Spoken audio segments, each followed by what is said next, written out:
Welcome, everyone, to This Explainer. Today, we're diving deep into the worldview and structural beliefs of a movement known as American State Nationals. We're going to be completely objective here, relying strictly on their own source documents to unpack exactly what they believe, how they operate, and how they view the world. All right, so here's our structural roadmap. We've got 6 key areas to cover. We'll look at what state nationals actually are, dig into the historical background they cite, cover their rights and responsibilities, look at how they participate in state assemblies, explore the practical significance of the status, and then wrap it all up with a quick summary. Let's get right into it. Starting right off with our first question.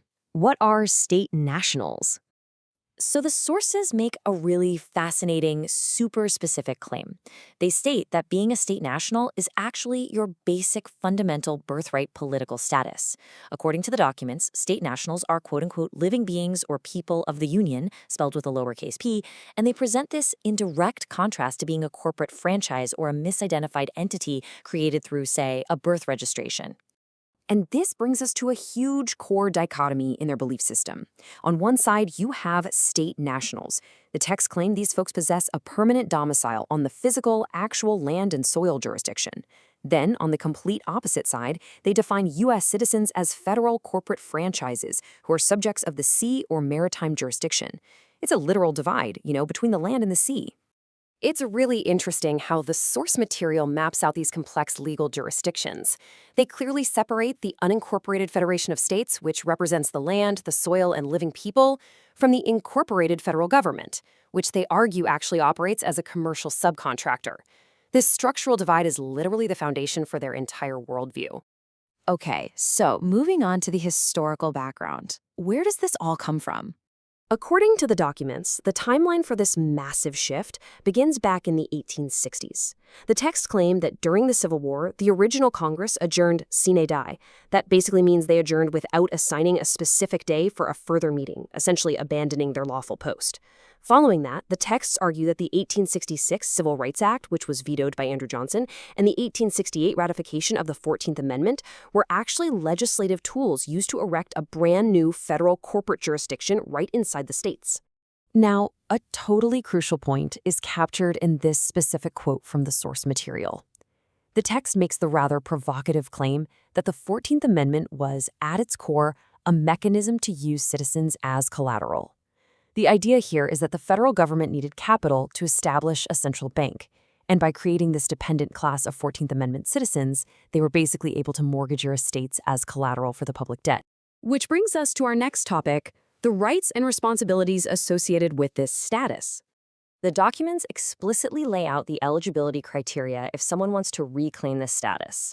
First off, you gotta be at least 21 years old. You also have to be born on American soil, be naturalized, hold a green card, or, and this might be surprising, you could have lived here for 7 years undocumented, provided you have no criminal record and no dependency on government assistance. So how does one actually do it? Well, the physical process of what they call correcting your status to return to the land and soil involves a few very specific administrative steps. Once you meet those age and residency requirements, you have to provide a birth certificate, secure 2 separate witness testimonies, and then complete a specific 1-page document known as the 1779 Declaration. And once that status is corrected, the primary responsibilities, according to the texts, are actually quite straightforward. State nationals are expected to obey non-statutory public law and, simply, keep the peace. But if they step up to serve as a state citizen, they absolutely cannot hold any divided allegiances. That means no foreign allegiances at all, which the texts claim includes holding a bar license, a federal insurance agent license, or even something like a commercial driver's license. Now let's shift gears and talk about participation in state assemblies. To bring these assemblies together, the sources explain that certain individuals act as what they call coordinators. The texts make this really fascinating comparison to historical circuit riders who literally used to travel door to door to summon the states into session.